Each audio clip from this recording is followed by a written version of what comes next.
მოგესალმებით, ძვირფასო ახალგაზრდებო, მე ვარ ნინო ხუნდაძე, სახვითი და გამოყენებითი ხელოვნების მასწავლებელი და დღეს ჩვენ ვაგრძელებთ გაკვეთილების ციკლს ხელოვნებაში. წინა გაკვეთილზე ჩვენ ვისაუბრეთ ხელოვნების სინთეზურ დარგებზე. დღეს იგივე თემა მინდა რომ გავაგრძელოთ და ვისაუბროთ ხელოვნებათა სინთეზზე არქიტექტურაში. მოგეხსენებათ, არქიტექტურა თვითონ არის სივრცეში, სივრცის მოწესრიგების, სივრცის თავმოყრის ხელოვნება და ეს არის ძალიან დამოკიდებული იმაზე, პირველ რიგში თუ რა დანიშნულების არის ესა თუ ის არქიტექტურული ნაგებობა, რომ მის ფორმასა და შინაარს შორის გარკვეულწილად ჰარმონიული კავშირი იყოს. ეს გახლავთ გარემოსა და ხელოვნების ერთგვარი ტანდემის საინტერესო ფორმა. გარდა ამისა, მნიშვნელოვანია ამ თვალსაზრისით კიდევ უფრო მნიშვნელოვანი გახლავთ ის, რომ რომელ ადგილზე არის განთავსებული ესა თუ ის არქიტექტურული ნაგებობა. ამიტომ ლანდშაფტს და გეოგრაფიულ მდებარეობას აქვს გადამწყვეტი მნიშვნელობა არქიტექტურული ძეგლების მშენებლობისას. ამ თვალსაზრისით ძალიან საინტერესოა ის, რომ ბევრ ქვეყანაში და ერთ-ერთი ყველაზე საინტერესო ნიმუში ჩვენ შეგვიძლია ახლა ეკრანზე ვნახოთ, ეს გახლავთ ათენის აკროპოლისი, რომელიც თავისი შინაარსით იგი განთავსებული არის ქალაქში შემაღლებულ ადგილზე, ბორცვზე, ამიტომ მას სპეციფიკური ლანდშაფტი გააჩნია ყოველთვის. და ეს არქიტექტურული ანსამბლი, რომელიც ითვალისწინებს ნაგებობათა გარკვეულ ჰარმონიულ ერთიანობას, ამის გარდა კიდევ აი ეს ნაგებობები განთავსებული არიან სხვადასხვა გეოგრაფიულ დონეზე და იმდენად ჰარმონიულია ეს ანსამბლი თავისი ხასიათით, რომ როდესაც ადამიანი ადის კიბეების საშუალებით ამ ძეგლზე, იგი თანმიმდევრობით აღიქვავს არქიტექტურულ ნაგებობებს მათი მნიშვნელობის შესაბამისად. და როდესაც იგი ცენტრში მოხვდება, ხელმარჯვნივ იგი ხედავს 3/4-ში ამ ანსამბლის მთავარ ნაგებობას პართენონს, რომელიც მის წინაშე მთელი დიდებულებით გადაიშლება. ასეთივე საინტერესო სინთეზისა, გარემოსი და არქიტექტურის ჩვენ უამრავი ნიმუში და მაგალითი გვაქვს საქართველოში. ყველაზე მნიშვნელოვანი მაგალითად მე ჯვრის ტაძარი მესახება, როდესაც ქვემოდან უყურებ, იგი ერთგვარი ამ კლდოვანი მთის დამაგვირგვინებელი მწვერვალივით არის აღმართული ხუროთმოძღვრის მიერ ჯერ კიდევ მე-6 საუკუნეში და გადმოჰყურებს იქიდან საქართველოს ძველ დედაქალაქს. და ეს ისეთი დიდებულებით გამოირჩევა, ისეთი ჰარმონია ამ ლანდშაფტისა და არქიტექტურის შერწყმის და თავად ამ არქიტექტურული პროპორციების, რომლითაც ამ ტაძარს ბადალი არ მოეპოვება ჩემი აზრით. საინტერესო გახლავთ ასევე საქართველოში მდებარე ალავერდის ტაძარი კახეთში, რომელიც მთელი თავისი დიდებულებით წარმოდგება კიდევ უფრო დიდებული კავკასიონის ქედის ფონზე და საოცრად მომხიბვლელ და შთამბეჭდავ სანახაობას გვიქმნის. ასეთივე საინტერესო გახლავთ გერგეტის სამება, რომელიც მყინვარწვერის ფონზე არის აღმართული თითონაც მაღალი კლდის ქიმზე და მნიშვნელოვანი არის კიდევ ქსნის ციხის თუ ოქროს ციხის არქიტექტურა, რომლებიც ასევე ისე მიუყვებიან ამ თავიანთ ლანდშაფტს, რომ ძალიან ძნელია გამოარჩიოს, სად ძეგლია და სად მთა. მინდა გითხრათ, რომ ეხლა უნდა გადავიდეთ უკვე იმ საკითხზე, რომელიც თავად ხელოვნებათა სინთეზს შეეხება არქიტექტურაში. არქიტექტურაში ხელოვნებათა სინთეზი იმ მთლიანობას ქმნის, რომლის გარეშეც ამ ძეგლების წარმოდგენა სრულიად შეუძლებელია. ეს არის განსაკუთრებით შუა საუკუნეებში თვითონ არქიტექტურული ნაგებობა, რომელიც არის გაფორმებული და გარკვეულ მხატვრულ ხასიათს იძენს სახვითი ხელოვნების სხვადასხვა დარგთან ერთად. ეს გახლავთ როგორც ქანდაკება, ეს გახლავთ როგორც მხატვრობა, ასევე დეკორატიულ გამოყენებითი ხელოვნება. და ამ თვალსაზრისით მინდა წარმოგიდგინოთ მე-5 საუკუნეში ბიზანტიაში, ანუ რავენაში, იტალიის ტერიტორიაზე აგებული ტაძარი გალა პლაციდიას მავზოლეუმი, რომელიც არის ძალიან მარტივი არქიტექტურული ფორმის, თავისუფალი ჯვრის ტიპის მავზოლეუმი, რომლის ზედა რეგისტრი ამ კედლებისა დაფარული გახლავთ არაჩვეულებრივად მომხიბვლელი მოზაიკებით. ეს გახლავთ როგორც ორნამენტული ნახატი, რომელიც ერთმანეთისგან გამოყოფს არქიტექტურულ მასებს და ასევე ბიბლიური წმინდანთა გამოსახულებები და ბიბლიური სიუჟეტების ამსახველი კომპოზიციები, რომლებიც ამ ნახევარწრიულ ფორმებზე თუ ბრტყელ არქიტექტურულ მონაკვეთებზე, კონსტრუქციებზე არის ჰარმონიულად შერწყმული და ისინი რაღაც აი ამ ტექტონიკას, ანუ სიმეტრიულად განლაგებული მასების მომხიბვლელობას განსაზღვრავენ არქიტექტურაში. ასეთივე მოსწრებით საინტერესო გახლავთ გელათის სამონასტრო კომპლექსი, რომელიც თვითონ არის არქიტექტურული ნაგებობების საინტერესო სინთეზი და ჰარმონიულ არქიტექტურულ მთლიანობას განსაზღვრავს ეს განლაგება ამ ძეგლებისა ანსამბლში და ასევე საინტერესოა ტაძრის შიგნით ფრესკების და მოზაიკის განთავსება ტაძრის კედლებზე და ასევე ეს ორნამენტული ნახატი, რომელიც ასევე შეესაბამება და ერთმანეთისგან მკვეთრად მიჯნავს არქიტექტურულ კონსტრუქციებს და მთლიანობაში განსაკუთრებული მომხიბვლელობით გამოირჩევა.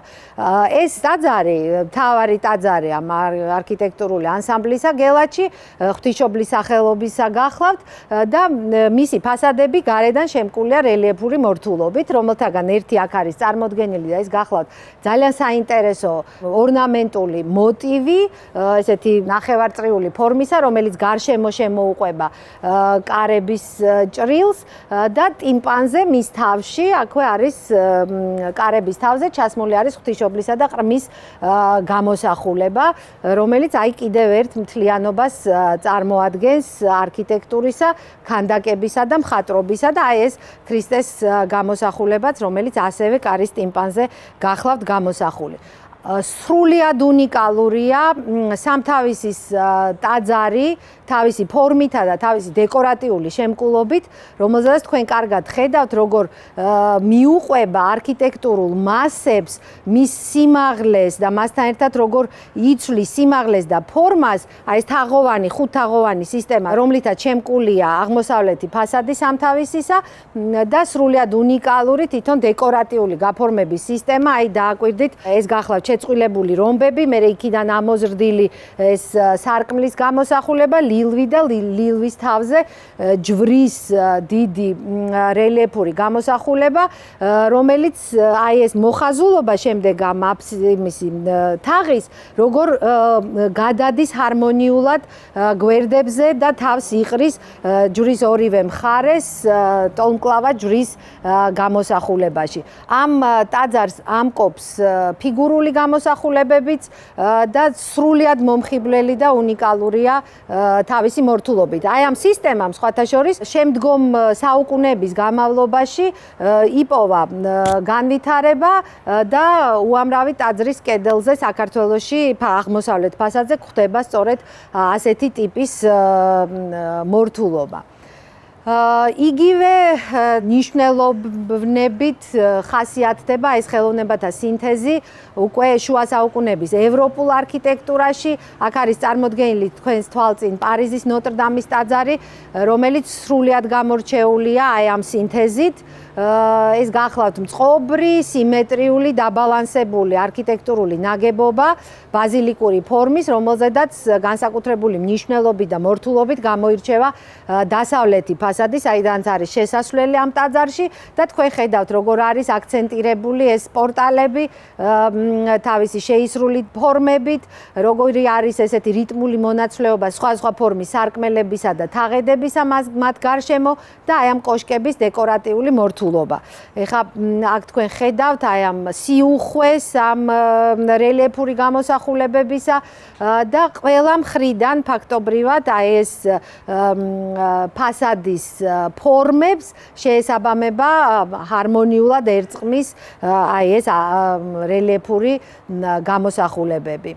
და ყველა მონაკვეთში არის ძალიან ჰარმონიული ეს ტანდემი არქიტექტურისა რელიეფთან. და ასეთივე ჰარმონიული სინთეზი გამოირჩევა ეს ტაძრები გარე და შიდა სივრცეებისა, ანუ ექსტერიერისა და ინტერიერის და ინტერიერიც ასეთივე მომხიბვლელი და დეკორატიული გახლავთ, სადაც მნიშვნელობა ენიჭება ვიტრაჟების, ანუ ფერადი მინისგან შექმნილი გამოსახულებებით დაფარულ სარკმელების სივრცეებს. და გახლავთ აი მთელი მომხიბვლელობით ეს ვიტრაჟები წარმოდგენილი. ასეთივე საინტერესო ხასიათის არის ინგლისის იგივე პერიოდის გოთიკური ტიპის არქიტექტურა და მისი შიდა სივრცე საოცარი დეკორატიულობითა და ზესწრაფვით გამოირჩევა რაღაცა განსაკუთრებულად შთამბეჭდავი გახლავთ ინგლისის ტაძრების შიდა სივრცეები. კიდევ უფრო მეტად თავისი დეკორატიულობის თვალსაზრისით. ეხლა სრულიად სხვა მხარეში მდებარე არქიტექტურა ეს არის ინდოეთის შუა საუკუნეების ძალიან ადრეულ ხანაში გახლავთ ეს ტაძარი აგებული, ეს გახლავთ მე-5-მე-6 საუკუნე და ეს ინდური ტაძრები იმდენად დეკორატიულია, რომ შორიდან, როდესაც ადამიანი ამ ტაძარს უყურებს, ეგონება, რომ აქმანია ქვის მაგივრად, თუმცა როდესაც ახლოს მიხვალ და აი ამ გამოსახულებებს ხედავ, იქ არის სრულფასოვანი სხეულები წარმოჩენილი ადამიანისა, თუმცა აი ეს სიუხვე ამ რელიეფური მორთულობის სწორედ აი ამგვარ შთაბეჭდილებას ტოვებს. და ისლამური არქიტექტურაც კიდევ ერთი განსხვავებული სახე ამ ხელოვნებათა სინთეზისა, რომელიც გარემასებისა და შიდა სივრცეების საოცარი გადაძახილი გვაქვს და აი ესეთი ორნამენტული სივრცე, რომელიც შემკულია შორენკეცების